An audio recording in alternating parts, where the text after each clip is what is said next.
ಮನಿ ಮಾರ್ಗ ಯೂಟ್ಯೂಬ್ ಚಾನೆಲ್ನ ಇನ್ನೊಂದು ವಿಡಿಯೋಗೆ ಮತ್ತೊಮ್ಮೆ ಸ್ವಾಗತ.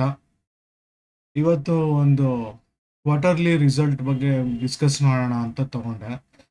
ನೀವು ನೋಡ್ತಾ ಇರ್ಬೋದು, ಇದು B S C website, bscindia.com ಅಲ್ಲಿ ಕಾರ್ಪೊರೇಟ್ ರಿಸಲ್ಟ್ ಕಂಪ್ನಿ ಯಾವಾಗಿದೆ, ರಿಸಲ್ಟ್ ಕ್ಯಾಲೆಂಡರ್ ಏನಿದೆ ಇಲ್ಲೂ ಸಹಿತ ನೋಡ್ಬೋದು. ಹಾಗೆ moneycontrol.com ಇಂಥ ಕಡೆ ಎಲ್ಲ ನೋಡ್ಬೋದು ನೀವು. ಸೊ ಬೇಸಿಕ್ ಆಗಿ ಒಂದು ಈ ರಿಸಲ್ಟ್ ಆಧಾರದಲ್ಲೇ ಒಂದು ಸ್ಟಾಕ್ ಅಪ್ ಹೋಗೋದು ಡೌನ್ ಬರೋದು ಕಾರಣ ಆಗ್ತವೆ.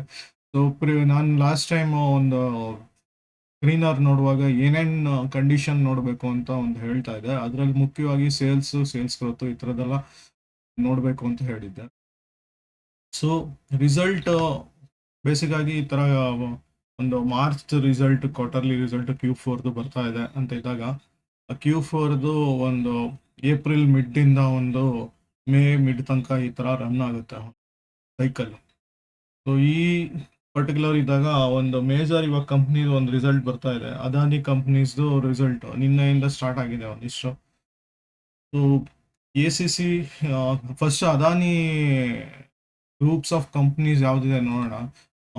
ಬೇಸಿಕಲಿ ನೋಡ್ಬೋದು ಇಲ್ಲಿ ACC ಫಸ್ಟ್ ಬಂದಿದೆ, ಆಮೇಲೆ Adani Enterprises, Adani Green, Adani Ports, Adani Power, Ambuja Cements, ATGL, Adani Wilmar, ಮತ್ತೆ NDTV ರೀಸೆಂಟ್ ಎಲ್ಲ ಕರೆಂಟ್ಲಿ ಮಾಡುವಂಥದ್ದು.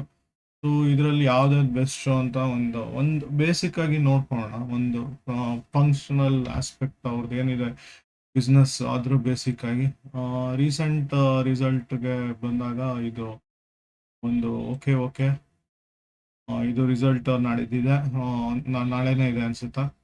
ಸೊ ಥರ್ಡ್ ರಿಸಲ್ಟ್ ಇರುವಂಥದ್ದು ಇದು ಸಹಿತ ಒಂದು ಡೇಂಜರ್ ಸ್ಟಾಕ್ ಇದೆ ಆ್ಯಕ್ಚುಲಿ, ವೆರಿ ಡೇಂಜರ್ ಅಂತ ಹೇಳ್ಬೋದು. ಇದು this is okay this is good ಅಂತಾನೆ ಹಾಕ್ತೀನಿ. ರಿಸಲ್ಟ್ ಓಕೆ ಬಂದಿದೆ. ಇದ್ರದ್ದು ನಾಳೆ ಒಂದು ಮೂಮೆಂಟ್ಸ್ ಅಪ್ ಇರ್ಬೋದು ಒಂದು ಸ್ವಲ್ಪ, ಗುಡ್. ಇದು ನಾನು ಅವಾಯ್ಡ್ ಮಾಡಿ ಅಂತೀನಿ. ಬಟ್ ಸ್ಟಿಲ್ ಲಾಸ್ಟ್ ಒಂದು ರಿಸಲ್ಟ್ ನೋಡಿದಾಗ ಡಿಸೆಂಬರ್ ಮೀನ್ಸ್ ಅದಾನಿ ಗ್ರೀನ್ದೇ ನೋಡೋಣ ಫಸ್ಟ್. ಅದಾನಿ ಗ್ರೀನ್ ಯಾಕೆ ಓಕೆ, ಒಂದು ಮೇಜರ್ ಇಶ್ಯೂ ಏನಂದ್ರೆ ಇದ್ರದ್ದು ಸ್ಟಾಕ್ ಪಿ ಎಲ್ಲ ಒಂದು ಕಾಲದಲ್ಲಿ 600 ಎಲ್ಲ ಇತ್ತು. But actual industry P is 24 ಮತ್ತೆ ಅಷ್ಟೇ ಇರೋದಿದು. ಸೊ ಒಂದು ಕಾಲದಲ್ಲಿ ಒಂದು 4-5 ರೂಪಾಯಿ ಇದ್ದಿದ್ದು ಒಂದು 2020 ಟೈಮಲ್ಲಿ ನೋಡಿರ್ಬೋದು.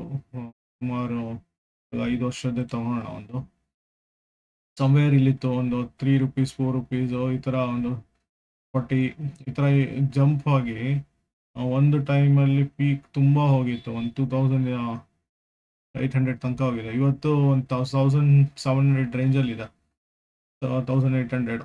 ಸೊ ಪಿ ಎಲ್ಲ ನೋಡಿದಾಗ ಇದು ಓಕೆ ಅನ್ನೋದಕ್ಕಿಂತ ಬ್ಯಾಡ್ ಅಂತಾನೆ ಹೇಳ್ತೀನಿ. ಬಟ್ ಇಲ್ಲಿ ಮೇಜರ್ ಏನಾಗಿದೆ ಅಂದರೆ ಒಂದು ROE ರೀಸೆಂಟಾಗಿ ಒಂದು 22 ಇದೆ, ಬಟ್ ROE 5 ಇಯರ್ ತುಂಬ ಕಡಿಮೆ ಇದೆ. ಸೊ ಅದಕ್ಕೆ ಇದನ್ನ ಓಕೆ ಅಂತ ಹೇಳಿದ್ದು. ಸೊ ಆದಷ್ಟು ಇದನ್ನ ಅವಾಯ್ಡ್ ಮಾಡಿ. This is very good actually. Adani power also okay. Ambuja cement ನಾಳೆ ರಿಸಲ್ಟ್ ಇದೆ, ರಿಸಲ್ಟ್ ಕೂಡ ಓಕೆ ಅನಿಸ್ತಾರೆ, ಚೆನ್ನಾಗಿ ಮೀನ್ಸ್ ಬಂದಿದೆ ರಿಸಲ್ಟ್ ತುಂಬ ಚೆನ್ನಾಗಿದೆ, ಇದು ಗುಡ್. ದಿಸ್ ಆಲ್ಸೋ ಬಂದಿದೆ ರಿಸಲ್ಟ್ ನಿನ್ನೆ, ಚೆನ್ನಾಗಿದೆ ಇದು. ಇದು ಬಿಸ್ನೆಸ್ ಒಂಥರ ಡಲ್ ಹೊಡಿತಾ ಇತ್ತು. Adani ವಿಲ್ಮರ್ oil company, fortune refined oil ಎಲ್ಲ ಇದೆಯಲ್ಲ, ಸೊ ಇದು ಒಂದು ಸ್ವಲ್ಪ ಚೆಕ್ ಮಾಡಬೇಕು, ಚೆಕ್ ಅಂತ ಹಾಕೊಳ್ತೀನಿ.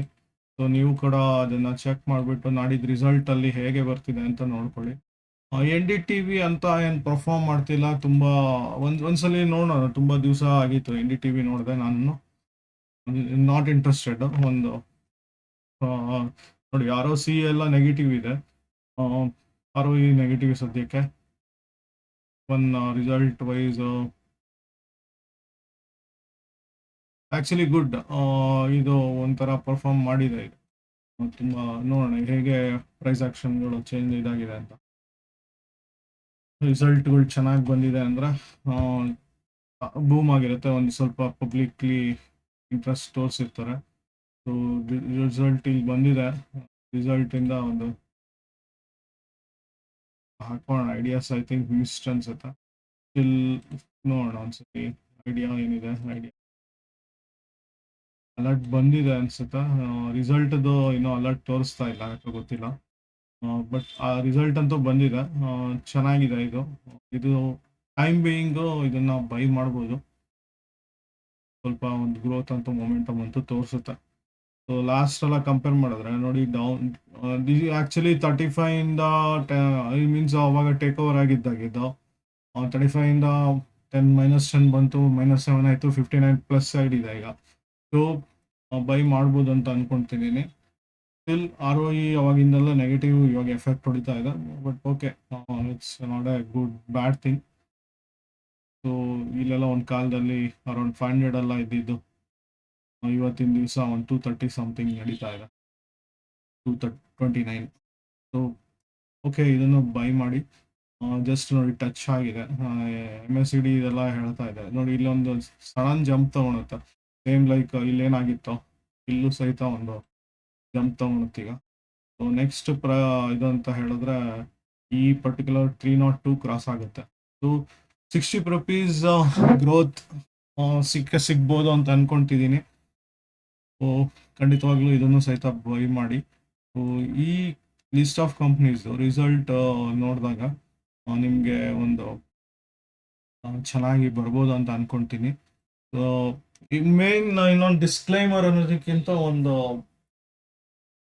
ಇಂಪಾರ್ಟೆಂಟ್ ಥಿಂಗ್ ಏನಪ್ಪ, ಅದಾನಿನ ಸಪೋರ್ಟ್ ಮಾಡ್ತಿದ್ದಾನೆ, ಅದಕ್ಕೆ ರೆಕಮೆಂಡ್ ಮಾಡ್ತಿದ್ದಾನೆ ಅಂತ ಅನ್ಕೊಂಬಿಡಿ. ಇಲ್ಲಿ ಅದಾನಿ ಆಗಲಿ ಅಂಬಾನಿ ಆಗಲಿ ಯಾರೇ ಆಗಲಿ, ಅವ್ರ ಬಿಸ್ನೆಸ್ ಅವ್ರಿಗೆ. ಮತ್ತೆ hopefully they are not putting their money on terrorism or something nonsense thing. So ಒಳ್ಳೆ ಕಂಟ್ರಿಗೆ ರಾಷ್ಟ್ರೀಯ ಸುರಕ್ಷತೆ ದೃಷ್ಟಿಯಲ್ಲಿ ಆ ಬೌಂಡ್ರಿ ಚೌಕಟ್ಟಿನಲ್ಲೇ ವರ್ಕ್ ಮಾಡ್ತಿದ್ದಾರೆ ಅಂತ ಅನ್ಕೊಂಡಿದೀವಿ ನಾವು. ಯಾವುದೇ ಒಂದು ಕಾಂಪ್ಲೈನ್ಸ್ ಇಶ್ಯೂಸ್ ಏನಾದ್ರು ಬಂದಿದ್ರೆ ಇಷ್ಟೊಂದು ಕಂಪ್ನಿಗಳು ಕ್ಲೋಸ್ ಆಗಿದ್ದು. ಹಿಂಡನ್ಬರ್ಗ್ದು ಸಹಿತ ಒಂದು ಅಷ್ಟೇನು ಅಫೆಕ್ಟ್ ಆಗಿಲ್ಲ. ಒಂದು ಲಾಸ್ಟ್ ಫೆಬ್ರವರಿ 2023 ಬಂದಿದ್ದು, ಇಮಿಡಿಯೇಟ್ 2-3 ಮಂತ್ಸಲ್ಲಿ ನಾನು ಸಹಿತ ಒಂದು 500 ಮೀನ್ಸ್ 60-70% ಒಂದೆರಡು ಸಲ ಇನ್ವೆಸ್ಟ್ ಮಾಡಿದ್ದು, ಅದು ಅಷ್ಟೇ ಎಕ್ಸಿಟ್ ಆದೆ. ಸೊ ಯಾಕಂದ್ರೆ ಒಂದು ನ್ಯೂಸ್ಗಳು ಬಂದಾಗ ಅಲರ್ಟ್ ಆಗೋದು ಸಾಮಾನ್ಯ. ಹಾಗೆ ಒಂದು ಅಂಬಾನಿ, ಅದಾನಿ, ಮೋದಿ ಇಂಟರ್ಲಿಂಕ್ಡ್ ಏನೇನೋ ಇದೆ ಅಂತ ಹೇಳೋರು ಹೇಳ್ತಾನೆ ಇರ್ತಾರೆ, ಅವರೇ ಹೋಗಿ ಅಲ್ಲಿ ಇನ್ವೆಸ್ಟ್ ಮಾಡಿರ್ತಾರೆ. ಸೊ ಇದೆಲ್ಲ ತಲೆ ಕೆಡಿಸ್ಕೊಂಬಿಡಿ. ಮುಖ್ಯವಾಗಿ ಅಂಡರ್ಸ್ಟ್ಯಾಂಡ್ ದೇರ್ ಬಿಸ್ನೆಸ್ ಫಸ್ಟ್. ಹೇಗೆ ಪರ್ಫಾರ್ಮ್ ಮಾಡ್ತಾ ಇದ್ದಾರೆ, ಫಂಡಮೆಂಟಲ್ ಟೆಕ್ನಿಕಲ್ಸ್ ಚೆನ್ನಾಗಿದೆಯಾ ಅಂತ ನೋಡಿ. ಅದೆಲ್ಲ ಚೆನ್ನಾಗಿತ್ತು ಅಂದ್ರೆ ಖಂಡಿತವಾಗ್ಲೂ ಮಾಡ್ಬೋದು. ಈ ರಿಸಲ್ಟ್ಗಳು ಇರೋದ್ರಿಂದ ಶಾರ್ಟ್ ಟರ್ಮ್ಗೆ ನಿಮಗೆ 5 to 8%, 10% ನಿಮಗೆ ಈಸಿಯಾಗಿ ಸಿಗುತ್ತೆ. ಸೊ ಅದನ್ನ ನೀವು ಗ್ರ್ಯಾಬ್ ಮಾಡ್ಕೊಳ್ಳಿ ಆಪರ್ಚುನಿಟಿನ. Don't lose such kind of ಇದು. ಮತ್ತೆ ಒಂದು ಪಾಸಿಟಿವ್ ನ್ಯೂಸ್ ಏನಂದ್ರೆ, ವಾಪಸ್ ಮೋದಿ ಗೌರ್ಮೆಂಟ್ ಬಂದ್ರೆ ಈ ತರ ಸ್ಟಾಕ್ಸ್ಗಳು ಡಬಲ್ ಟ್ರಿಪಲ್ ಆಗುತ್ತೆ ಅನ್ನೋದು ಒಂದು ಸಾಮಾನ್ಯ ಜನರ ನಂಬಿಕೆ ಇರುತ್ತೆ. ಆ ನಂಬಿಕೆಗೆ ಅಟ್ಲೀಸ್ಟ್ 2-3 ಟೈಮ್ಸ್ ಆಗದೆ ಇದ್ರು ಅಟ್ಲೀಸ್ಟ್ 100% ಅಂತೂ ಗ್ರೋತ್ ಅಂತೂ ಆಗೇ ಆಗುತ್ತೆ. ಅಟ್ಲೀಸ್ಟ್ 50% ಶಾರ್ಟ್ ಸ್ಪ್ಯಾನ್ ಅಲ್ಲಿ ಒಂದು 50% ಮಿನಿಮಮ್ ಅಂತೂ ಆಗೇ ಆಗುತ್ತೆ. ಸೊ ಅಂಥದ್ದೆಲ್ಲ ನೀವು ಆಪರ್ಚುನಿಟಿನ ಗ್ರ್ಯಾಬ್ ಮಾಡಬೇಕಾಗುತ್ತೆ. ಸೊ ಆದಷ್ಟು ಇಂಥ ನ್ಯೂಸ್ಗಳು, ರಿಸಲ್ಟ್ಸ್ಗಳು ಎಲ್ಲದು ಕಿವಿ ಕೊಡ್ತಾ ಇರಿ, ಅಲರ್ಟ್ಸ್ಗಳು ಹಾಕ್ಕೊಳ್ಳಿ. ಗೂಗಲ್ ನ್ಯೂಸ್ ಅಲರ್ಟ್ಸ್ ಮೇಯ್ನ್ ಆಗಿ ಏನೇ ಇದ್ರು ಈ ಥರ ರಿಸಲ್ಟ್ಸ್, ಒಂದು ಸ್ಟಾಕ್ ಸ್ಪ್ಲಿಟ್, ಸ್ಟಾಕ್ ಬೋನಸ್ಗಳು, ಥರ ನ್ಯೂಸ್ಗಳು ಏನೇ ಬಂದರೂ ಅದನ್ನೆಲ್ಲ ಪಾಸಿಟಿವ್ ಆಗಿ ಕನ್ವರ್ಟ್ ಮಾಡ್ಕೊಳ್ಳೋಕ್ಕೆ ದಾರಿ ಮಾಡ್ಕೊಳ್ಳಿ. ಹಾಗೆ ನಿಮ್ಮ ಹಣ ಏನಿದೆ ಹಾಗೆ ವೃದ್ಧಿ ಆಗ್ತಾ ಹೋಗೋದು. ಯಾರೋ ಹೇಳಿದ್ದು ನಾನು ರೆಕಮೆಂಡ್ ಮಾಡಿದೆ, ಇನ್ನೊಬ್ಬ ರೆಕಮೆಂಡ್ ಮಾಡ್ದ, ಅಂಬಾನಿ ಸ್ಟಾಕ್ಸ್ ಅಲ್ಲಿ ಇನ್ವೆಸ್ಟ್ ಮಾಡಬೇಕು, ಅದಾನಿ ಸ್ಟಾಕ್ಸ್ ಅಲ್ಲಿ ಇನ್ವೆಸ್ಟ್ ಮಾಡಬೇಕು ಅಂತ ಮಾಡಬೇಡಿ. ಬೇಸಿಕ್ ಆಗಿ ಆ ಕಂಪ್ನಿ ರಿಸಲ್ಟ್ಗಳು ನೋಡಲೇಬೇಕು. ಸೊ ಲಾಸ್ಟ್ ACC ಚೆನ್ನಾಗಿ ಮಾಡಿದ್ದು ಅದಾನಿ ಎಂಟರ್ಪ್ರೈಸಸ್ ಅಲ್ಲಿ ಮಾಡದೇ ಇರ್ಬೋದು. ಒಂದು ಹೈಪೋಥೆಟಿಕಲ್ ಕೇಸ್ ಹೇಳ್ತಾ ಇದ್ದೀನಿ ಇಲ್ಲಿ.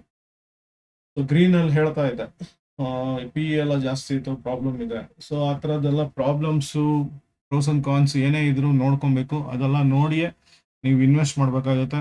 ಮತ್ತೆ ಇಂಥ ವಿಡಿಯೋಗಳು, ಮಾಹಿತಿಗಳಿಗೆ ಒಂದಿಗೆ ಬರ್ತಾ ಇರ್ತೀನಿ. ಅಲ್ಲಿ ತನಕ ಧನ್ಯವಾದಗಳು. ಯಾರು ಇನ್ನೂ ಸಬ್ಸ್ಕ್ರೈಬ್ ಆಗಿಲ್ಲ ಅಂದರೆ ದಯವಿಟ್ಟು ಸಬ್ಸ್ಕ್ರೈಬ್ ಆಗಿ.